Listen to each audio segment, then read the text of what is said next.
Hello and welcome to the Philippines. Philippines Real Estate Outlook 2022, as we're nearing the 2022, is the topic of this video. Now, disclaimer, I'm not a real estate agent, broker, not involved in any way, shape, or form.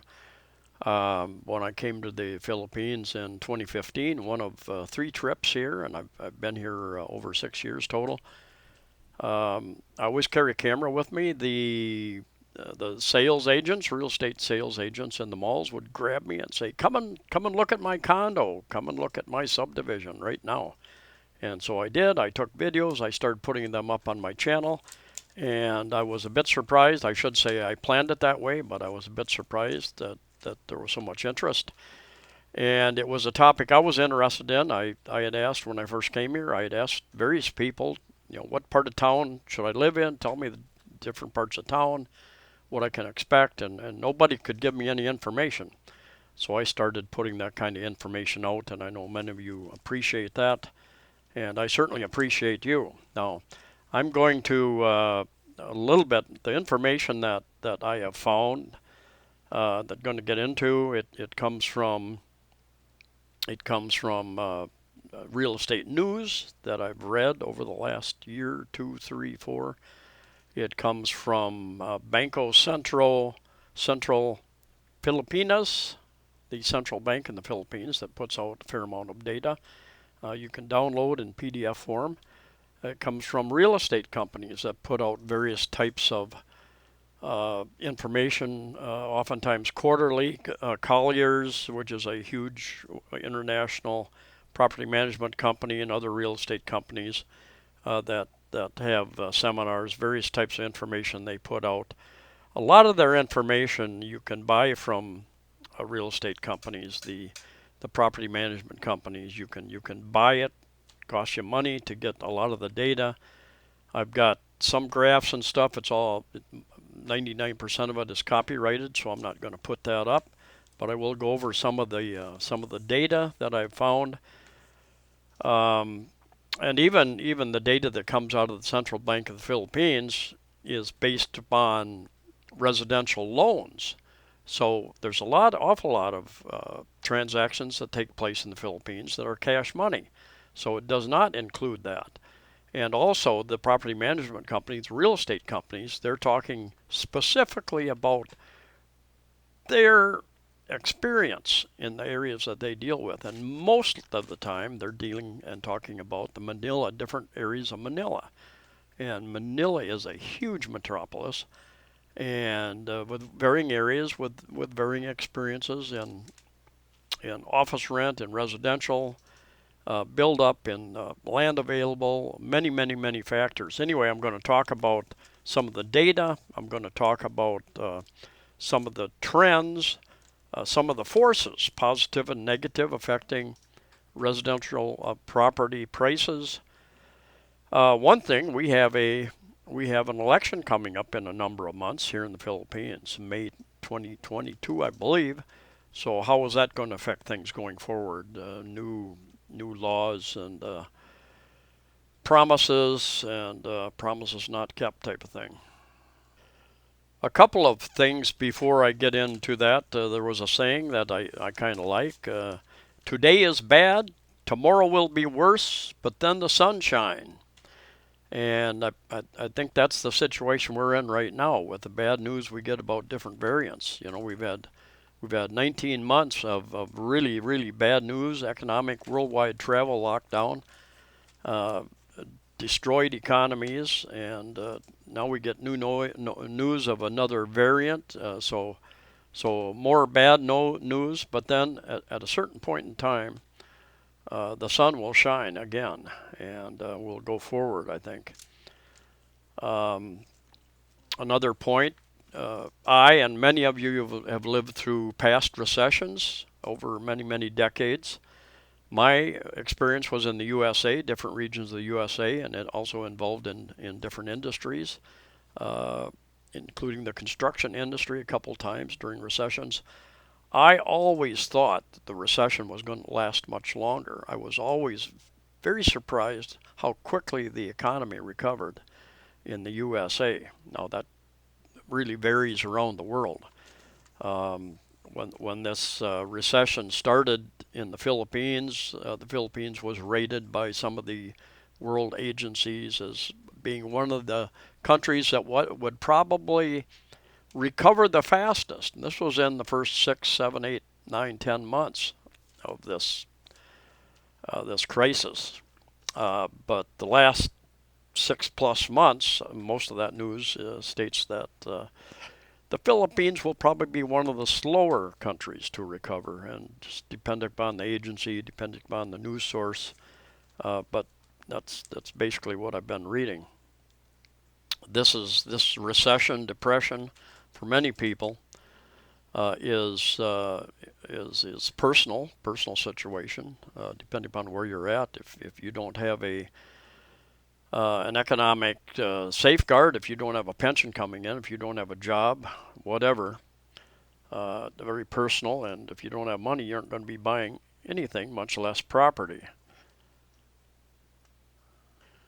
Now, perception is often reality, and politicians oftentimes try to paint the best picture.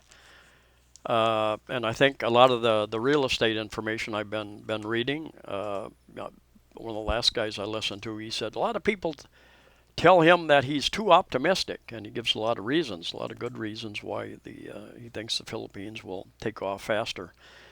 But perception is reality, and being in sales and marketing much of my life, I understand that you can affect how people think, the positive or negative, and how they go forward, how they spend their money. Um, I think that the governments around the world, including the Philippines, the media and the governments have continued to put out rather negative news, warning the people that we're not out of this. And so there's a lot of people with rather negative outlooks on the future. And if that doesn't change, if the outlook doesn't change, the propaganda, if you will, the news doesn't change. And as one famous newscaster said in the USA, fear sells. So a lot of these news programs are putting out all these big numbers that don't mean much to most people anyway, but putting the fear into the people.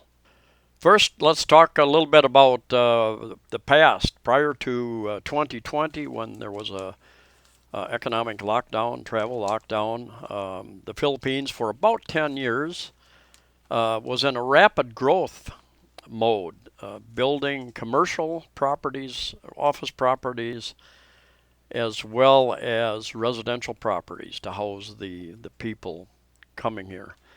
Um, the Some of the forces, the positive forces, the BPO industry, the business processing outsourcing industry. They've got millions, I think millions of people working in that industry, call centers, for instance, service centers, servicing people in countries around the world here, and that continues to grow and will continue to grow. There have been a few bumps along the way, and I'll show a chart about that. Um, Demand side, low interest rates, BPOs, POGOs, which is Philippine Offshore Gaming Operations, added to the demand.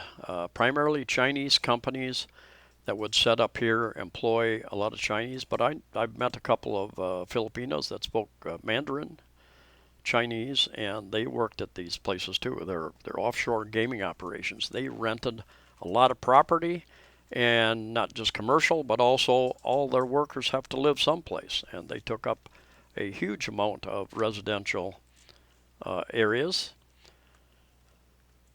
Um, OFWs, overseas Filipino workers, make a lot more money overseas. Generally, they've been saving that money. They've been investing. Even there are many real estate companies that send salespeople, marketing people overseas to the U.S., into Europe, into Taiwan, Japan, to sell properties, pre-selling properties, oftentimes to OFWs.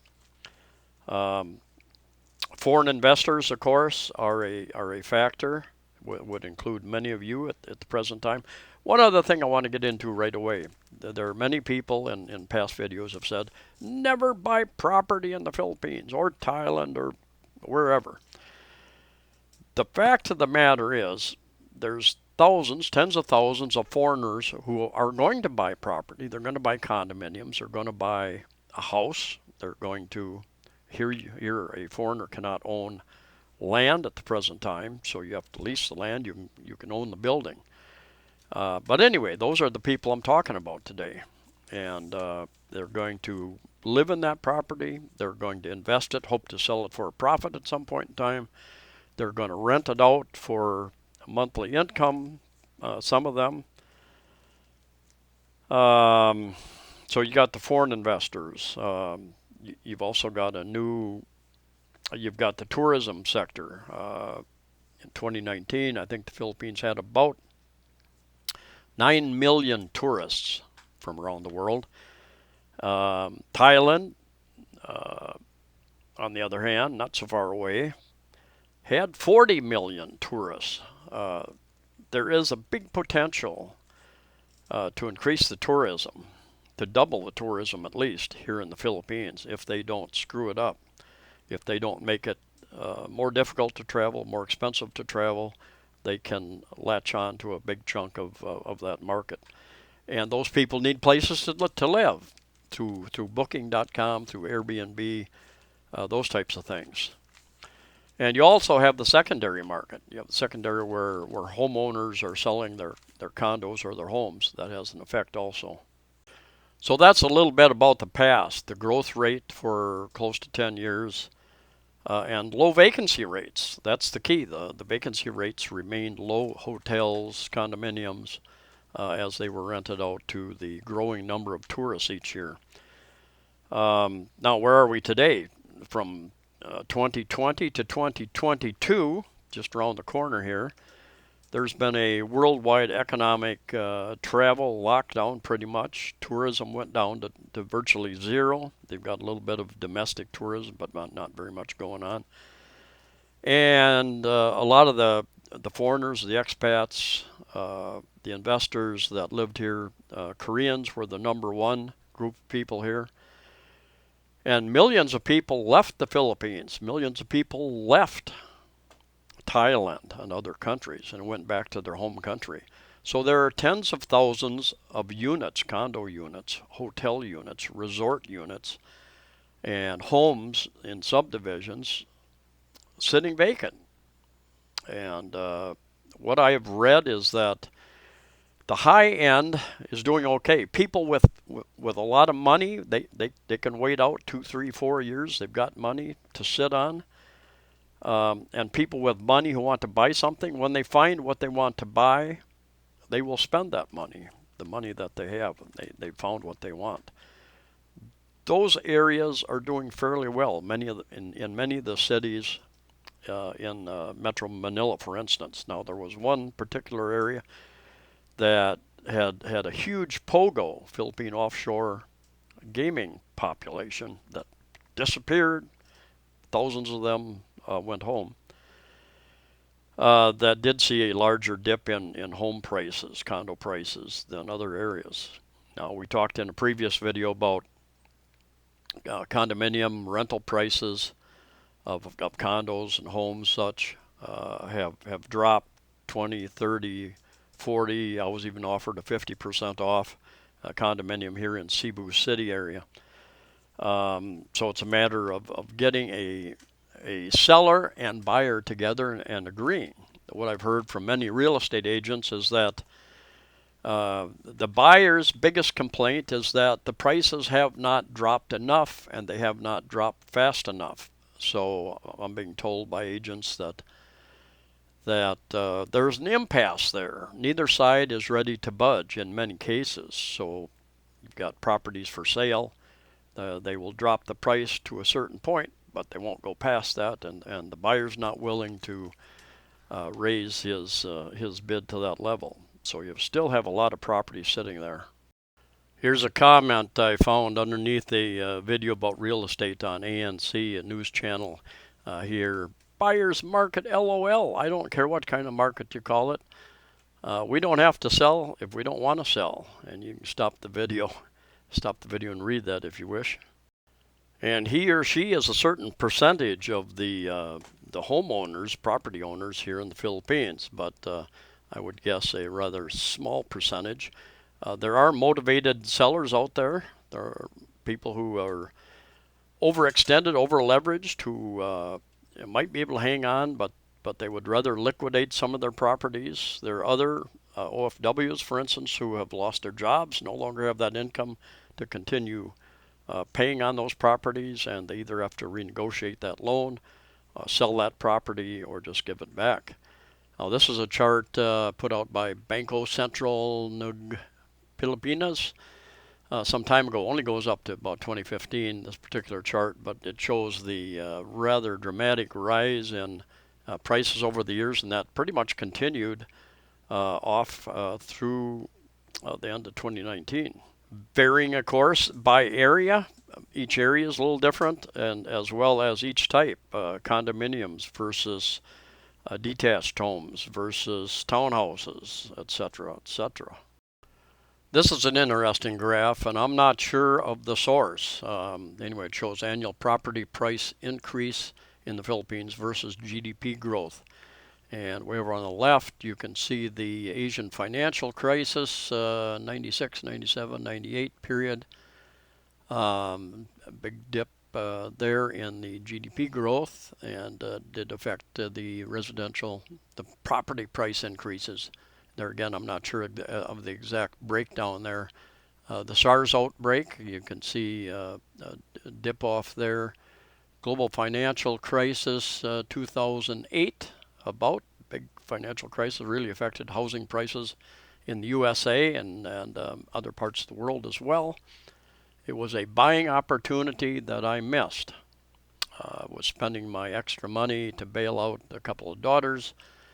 In retrospect, I should have invested in some property. And the H1N1 outbreak at the same time, and it shows up top. It shows your presidential administrations if you're interested. But anyway, you can see the property prices have increased right through 2019, probably going in a little bit to 2020 as well. So just using some logic, there are those who bought in very early, very low prices, can afford to sell at some kind of discount as well. If they're over leveraged, for instance, if they're motivated to sell for some reason. While others can just hang on to that money and hope that after this 2-year plus crisis that property will start continuing up again. One has to be a little bit careful in interpreting charts and such and information. Statistics and lies, as somebody once famously said. This data, square meter prices in the Philippines compared to Asia. This was prior to the crisis, and it shows the Philippines price per square meter, but that will vary greatly across the nation in the various cities as well, in the business districts versus outside the business districts. But it just gives you a general idea of where they are at in relation to other Asian nations. I have not found any current list like that. I'm sure it'll be another year or two before, after things settle out, where somebody will come up with a list. Here's an interesting chart. I believe it's from Colliers, the property management people. And this is a breakdown of property based on online searches. And it gives you an idea. More and more people are looking for land, it seems, and looking for, because the home at work type situation that many companies are going to. They're going to have a hybrid type where some people are working at home, some people are working at home some of the time, sometimes in the office. Not sure quite how that'll pan out over the years. Companies are expanding out to where the people live rather than bring them into the big city of Manila sometimes. Some interesting information about the cities and growth outside into Cebu and Bacolod and Iloilo. Here's a chart put out by lamudi.com, ph.ph, Philippines. And they're a large real estate company, property management company as well, I think. Anyway, based on their searches, the most popular provincial cities, January to December 2020, they state Cebu City, then Davao City, Bacoor, Antipolo, which is up in the foothills above Manila. I've got a friend up there. Catabatic, are you still out there? He had a good channel putting out music videos, and haven't heard from him. I think he got some trouble with YouTube over copyrights. Angeles, many of you know about Angeles. Many of you have been there. That is the gateway to northern Luzon and all the tourist areas up there. So big green city getting developed up there. Baguio, which is considered the summer capital. It's about 5,000 feet, about 3,000 meters above sea level. Much cooler up there, and there are a number of people who like that area. It has a lot of tourists. My understanding is it has more people than was ever built for, but I think that's the case for most cities in the world, probably. And some of the other cities here. And it's interesting. Another realtor, very popular realtor, on his way, he stated that the BPO industry, the big, a lot of that. Well, be careful how I say this. A lot of companies moved to Iloilo City. It's not listed here. Iloilo City and Bacolod City have received a lot of interest and a lot of companies moving there. But it's interesting. Different realty company, different experience, different data. So anyway, I liked Iloilo and I liked Bacolod City, the short little visits I made over there. And I'm sure many of you know Lamudi here again. This is popular metropolitan Manila cities, but Lamudi is a very good site to search out real estate information as far as rentals or purchasing, and you can search in many different ways. Now they list Quezon City, QC City, as being the most popular in searches. It's interesting. I have heard that QC, Quezon City, has the most available land for development, but at the same time, a certain amount of that land has title issues. They're not clear titles, so the politicians, whoever the powers to be are, they need to clear up the titling issues, not only there but around the Philippines, so that it will be more conducive to Filipinos as well as others to purchase and develop land. Let's talk a little bit about the forces going forward, and some of those forces are positive forces going forward. At the present time, we're almost to 2022, and a number of people will be watching this in 2022, I suspect. At the present time, everything is pretty much flatlined on a very low economic level because, for the most part, there are zero tourists. There are a few domestic tourists, but that's pretty much it.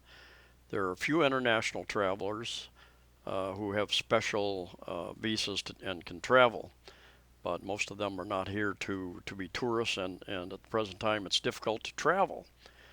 Other than within one's own island, you can travel a bit, and even there are some restrictions depending upon where you're at. We don't know how soon these nations are going to wake up, open up, understand that we need to live with this virus, just like we do influenza, cancer, heart disease, diabetes, and all the other diseases that we have to deal with in the world. Hopefully they'll wake up very soon and understand that they need, and tourists are not going to, they can throw the switch tomorrow and say, okay, we're open, bring your money, come and spend your money, and help our recovery. It doesn't work like that. The airlines have all shut down almost 2 years ago. They've laid people off, they've retired people early. They're understaffed now, and a couple of airlines had to shut down over 2,000 flights a couple of weeks, a month or two ago in the U.S. They didn't have the staff or the planes. Part of it had to do with vaccine mandates. People weren't vaccinated, and they weren't going to get vaccinated, and a lot of those companies stepped back from those mandates, as are nations and hospitals and a number of other groups stepping back and saying, no, we're not going to mandate that because it will be a disaster if we lose this many employees. Tough enough already.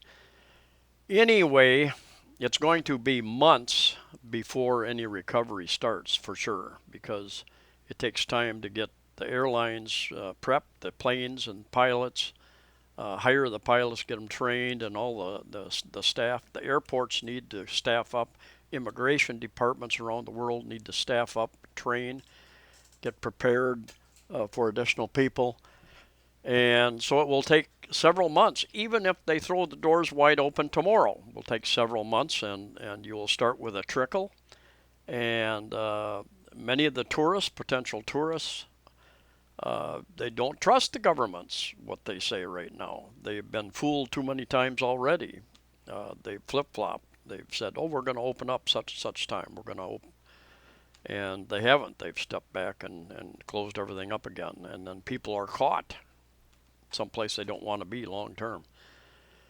And additional expenses. So if the nations, and the Philippines included, they open up and they convince people that they're going to stay open, and they don't make it difficult to travel, the more, Thailand found this out. They tried many special visas, several, and trying to attract quality, quote unquote, tourists, people with money that'll come and spend a lot of money. And they pretty much fallen flat on their face, and they got very few tourists. So as long as you have, you raise the cost of travel, you have restrictions and requirements, the great majority of tourists are not going to travel until they're sure that they're going to be able to travel with ease and enjoy themselves and relax. So I suspect the recovery maybe, and I've heard this from a lot of those who have a lot more data than I do, that maybe in 2023, 2024, things will get back to the level where they were. Probably 2024, they'll get back to the level if there aren't any more bumps in the road. Other recessions, other reasons, other health crises where they shut down every time somebody coughs. So in the final analysis that you've all been waiting for, and I appreciate you sticking around for it, I actually don't think I'm knowledgeable enough or smart enough to make a final analysis, but I do have some thoughts. I do have some thoughts on the subject, and I do think on the rental stage, I think that much of the next year, at least, I think there's going to be a very high vacancy rate in most parts of the Philippines. I think it's going to take that long to start to recover, and there will be vacancies out there, so there will be competition. And I know the landlords want to raise the rates just as fast as they can back to pre-pandemic times. And I don't think that's going to happen. So some will. They'll try to hold out, but I think they're going to be forced to keep them lower through much of this year at least. Maybe by the next high season, we're in the high season in the Philippines right now. It's the Christmas season, it's the tourist season. People from the northern hemisphere all over the world, where it's cold and snowy, they take their vacations during the cold months, and they come to the Philippines, to Thailand, to many other nations here. And we've pretty much lost that economic hit. So, and that's, January, February, March, pretty much. So then you're into the slower season, and the next high season, by the time the next high season starts coming around, hopefully they've got their act together and they have convinced people that it is a safe place, that they're not going to change their mind and lock down the country again. So I think the rents will stay relatively low, and even they're not that low compared to the high rates of increase that they've gone over the last 7, 8, 9 years. So they're very realistic, I think, presently. As far as home sales, condo sales, those who have money can continue to hold on to their properties and not budge on their prices. Those who have money can go out and buy what they want on the market. The rest of the world, you and me and you and the majority of people who need to consider their budget, there will be opportunities. The people who want the very deepest discounts, well, you're there with tens of thousands of other people seeking out those very motivated sellers. So good luck to you. Do your due diligence. And then there are those who will meet in the middle. Sometimes they're willing to negotiate. Each side will negotiate and come up with some kind of reasonable price. And it really depends upon the area that you're in, the vacancy rate, who your competition is, who's buying, who's selling. Anyway, I wish you all good luck in your pursuits of property, and whether you're buying or selling, I hope you are finally come to some happy conclusion. The Philippines has a lot to offer. Has a lot to offer, not just with its clear, clean seas. It's got mountains and caves and waterfalls, and the biggest asset they have are their friendly English-speaking citizens. In my opinion, I've just it makes my days go by so much better being able to stop and chat with friendly Filipinos who often will drop whatever they're doing and take an interest in me. But as a foreigner, as I've stated before, it always helps to be friendly first.